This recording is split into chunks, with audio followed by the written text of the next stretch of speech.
Okay, so, in episode 10, I talked about iteration. Now then, in this video, I'm going to go through quite a few little tips about different things you can do that help write better code, as well as what scoping is.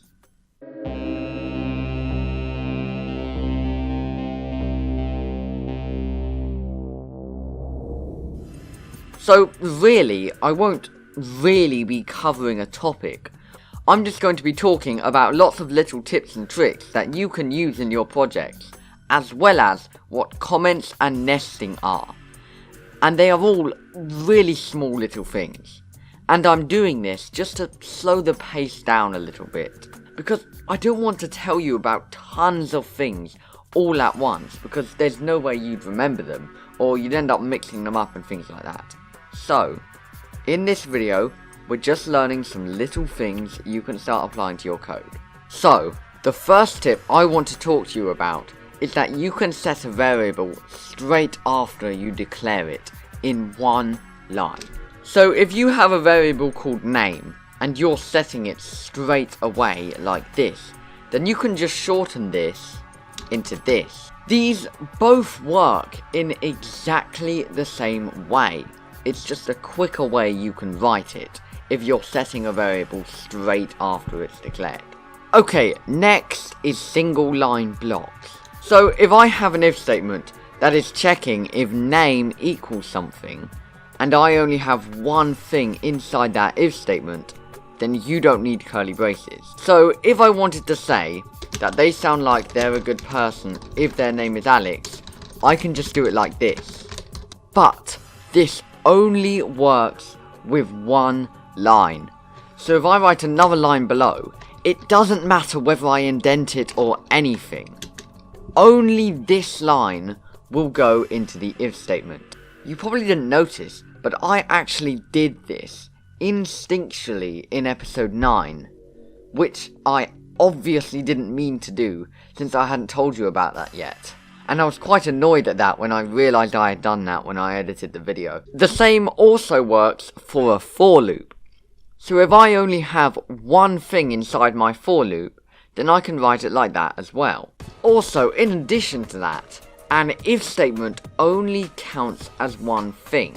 So if I make a for loop that counts from 0 to 9 like we usually do, I can do this, and this is perfectly valid.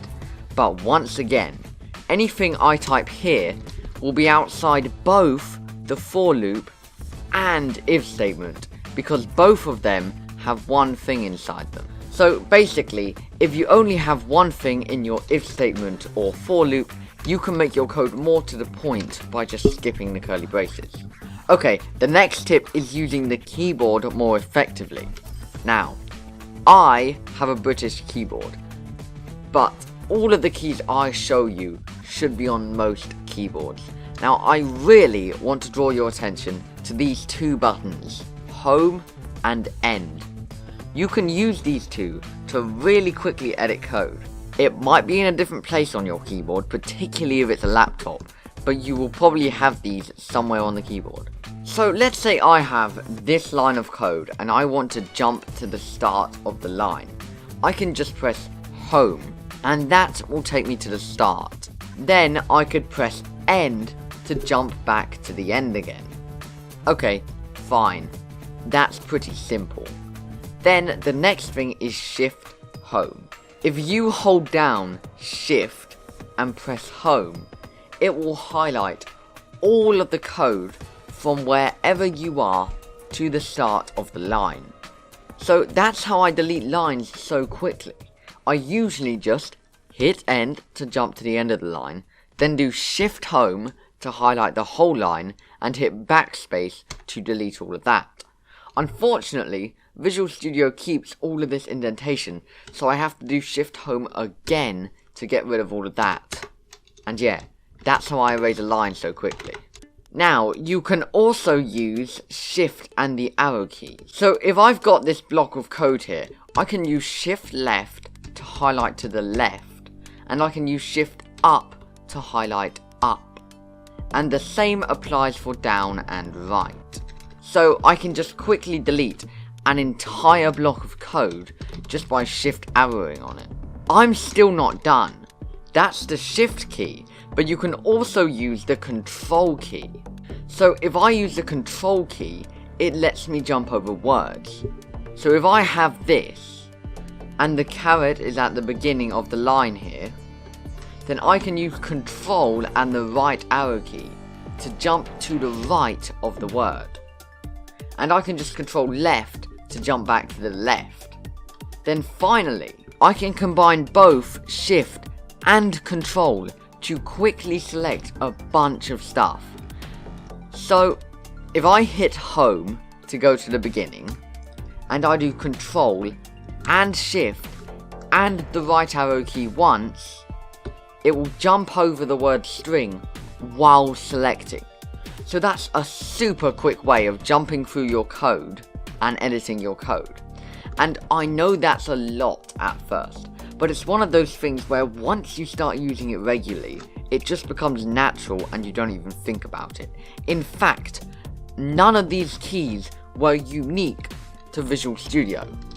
I can use all of the control, shift, home, end keys in here as well. What is unique to Visual Studio though, is something that lets you select a square of code using the mouse. So as you know, if you try and highlight code, it will highlight all of it like this, so it bounces around the end of each line. But if I hold down Alt and drag with my mouse, I can draw a square. So, if I wanted to change the start of a block of variables all at once, I can just use Alt to drag and highlight them, then delete and start typing to change all of them. Not that you should have 9 variables like this, but just to demonstrate. Great! There's also copying and pasting, of course, so you probably already know these. So you can cut, and that means copying while also deleting it. Then you have just plain copying, which puts something into the clipboard, so it's basically grabbing hold of something for a short while, then you can paste to put what you've grabbed onto back down. So for example, if I wanted to cut and paste this line, I can just select it, cut it, and paste it down here. Now it's moved down here. Now, in order to cut on the keyboard, you use Control and X. So hold down Control and hit X. To copy, you use Control and C. And to paste, you use Control and V. So yeah, that's how to cut, copy and paste.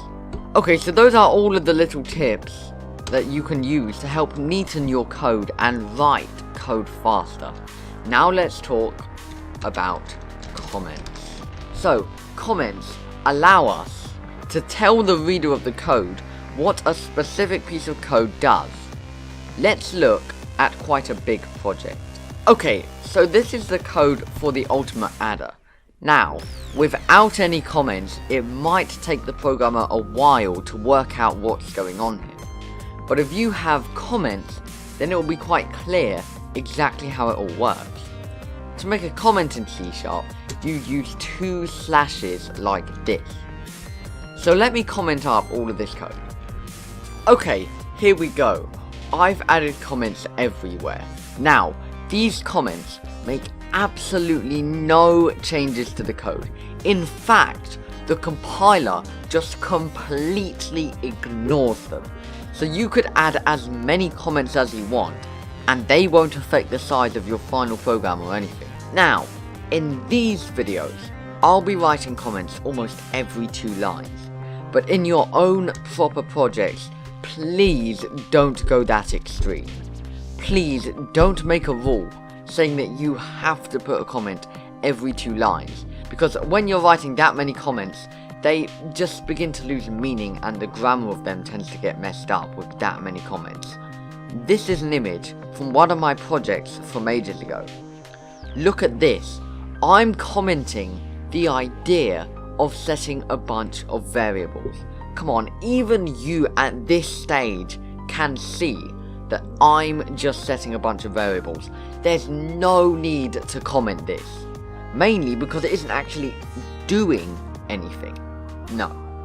Only write comments on the bits of your code that actually do the calculations and stuff, the real processing of the code.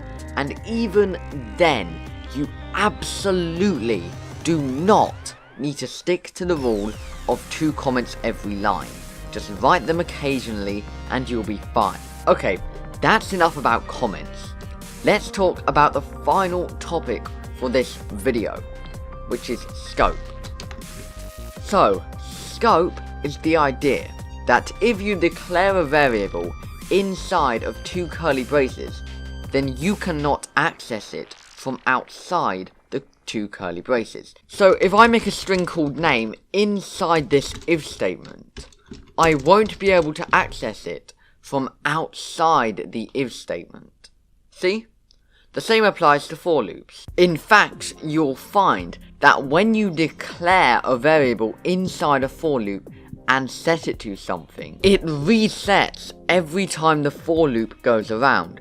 Because when you get to the end of the for loop and bounce back up to the top, that's basically the equivalent of jumping out of the curly braces and going back in again. So that's why that happens. Okay, so we've gone over lots of little tips and how to type on the keyboard quicker. Now, let's apply this to some of the projects we've done so far.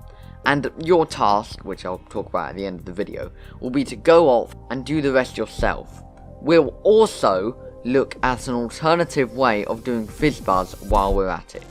Right, so let's go all the way back to the first task, the simple calculator. Here it is. Now let's apply all of these tips. So first of all, we're declaring a variable and then not doing anything with it until we get to this line. So what's the point of declaring it up here? Why don't we declare it right here, simply by adding the word int. So now we're declaring a variable called first number and instantly setting it to this. So now we can get rid of the declaration up here. In fact, the declaration up here will actually cause an error because we're now declaring it twice. And I'll also do the same for the second number. Okay, now how about we comment it? Because for this series, we'll be leaving lots of comments in order to help us understand what's going on. So this asks the user for the first number. And this asks the user for the second number. Okay, I've gone ahead and commented everything. So that way, if I ever look back on this project and I wonder why did I do that, I can just look up at the comments somewhere above it and realise why I did it. Now, once again, these projects are really small, so there isn't really a whole lot of point, but it's good to get used to the idea of comment. By the way, when you comment code, you always put the comment above the code you're commenting on. So, if these 2 lines ask the user to input the first number, and we want to point that out, you don't put the comment here, you put it here, above the code that you're talking about. Right, okay, great. So, we've simplified our code quite a bit. Let's try one more project. This is the better calculator task. So, I'll move all of these variable declarations down like before. Then I'll get rid of all of these curly braces because I only have one thing inside these if statements, don't I? Now, this is a very good example of where you need to be aware of scope. This answer variable here, can I simplify it any more? Now, what you might say is I can just move this int down here, here, here, and here. But no. Remember what I said about scope. If I declare the variable inside an if statement, I can only access it inside the if statement, which obviously makes no sense because there's only one line in the if statement. So this is one of the few places where I have to declare it at the top. Okay, great. Now, as I said I would earlier, we're going to try simplifying our FizzBuzz program in a minute, after I tell you about the relationship between booleans, if statements, and conditions. So, as you know, a condition, so if something equals something else, is a boolean, because it is either true or false. The condition can either be true or it can be false. If it's true, and we're using the condition in an if statement, it will run the code in an if statement. If it's true, and it's the condition on a for loop, then the for loop will repeat. And if it's true, and the condition is in a while loop, then it will also repeat. So, because conditions are booleans, and because all three of these use conditions, we can greatly simplify things when working with booleans. And I know it seems like none of this is relevant right now, but when I simplify the FizzBuzz program in a minute, it will all come together. So I have a variable called BL, and right now it's set to false, but I might change it later. Now, because a condition is a boolean, in order to check if BL is true, instead of having to write BL equals true, which I can do of course, I can simply just write BL. And this will check whether BL is true. But why? Well, we have to understand what equals actually does. So, equals is an operator that will generate a boolean based on whether two values are equal. So we don't just have to use it in an if statement, we can use it anywhere we want to create a boolean. So with that knowledge, instead of writing false, I could write Alex equals Beatrice. Now it will check if the string Alex equals the string Beatrice, which it obviously doesn't, but then it will take what that equals gave us and put it into the variable BL. I know this looks really complicated, I mean there are a lot of equal signs and stuff, but it's really quite simple. First, it runs this equals, which will give us either true or false. Then, whatever this equals block of code gave us will go into the variable BL. That's all there is to it. So technically, an if statement doesn't take in a condition. That technically doesn't really exist as a thing.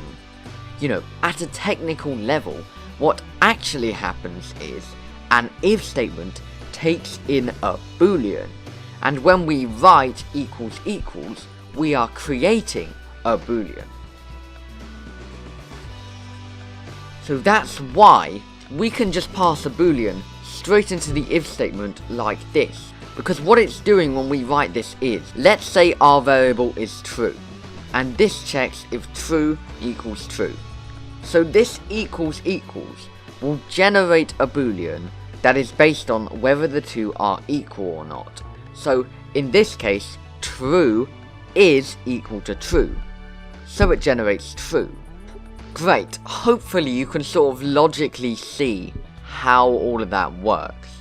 So we can use all of this knowledge to simplify our FizzBuzz program. So the one thing I have an issue with is that we have these twice. You should try to avoid repeating code as much as possible. Because what if I wanted to make it a multiple of 7 only? Well, I would have to change both. And once again, this project is so small that it technically doesn't matter. But if you had a project that has thousands of lines of code, and you had this in multiple places, you would have to change it in all of those places. So, the better way of doing this is to only have to write this once. So, what I will do is generate a boolean called isFizz. And if this boolean is true, then this is a fizz. So, what we'll do is what I showed earlier. I'll make a boolean, of course, then I'll set it to whether I is a multiple of 3. And remember, this is perfectly valid. Now, this looks like a lot, so I'll break it down into the smaller parts. First, it divides I by 3 and gets the remainder, because that's modular division. And that will give us an integer. Then, the equals equals comes in and checks if that integer equals 0. And if it does, then it creates a boolean that's either true or false. And finally, we take whatever boolean that equals equals gave us and we put it right into the variable isFizz using a single equal. Remember, double equals compares and generates a boolean, and a single equals sets a variable. Next, I'll do the same for buzz, which is exactly the same, only with modular 5 instead. And finally, all I have to do is replace all of these with their boolean counterparts. So, if is fizz and is buzz, then we'll do this. Otherwise, if it's just fizz, we do this. Otherwise, if it's just buzz, we'll do this. And that's it. We have way simplified fizz buzz. Now, we don't have to duplicate the same thing twice. And remember, because of scope, and just because of the fact that we're setting it right here, every time this for loop goes around, these variables will reset again. So if we run it, we should get exactly the same output as before, which we do. So that's it. Now, your task for this video is to go back through all of the tasks we've done. So sequence, selection, and iteration, and start rewriting them with everything I've told you in mind. And in order to look at the simplified versions of them, there's actually a button in the answer section that will switch to the commented simplified version of the code. So yeah, I know this video wasn't really about one big topic. It was more about lots of smaller topics, but I did it just to give your brain the chance to slow down just a little bit. Now, in episode 2, I will be talking about all of the operators in C#, and there are a lot, but once you know them, you'll be able to get closer and closer to being able to read other people's code. I'll also be talking about where we're going to go from here in the series. Okay, have a go at redoing all of these tasks, and I'll see you all next time. Bye!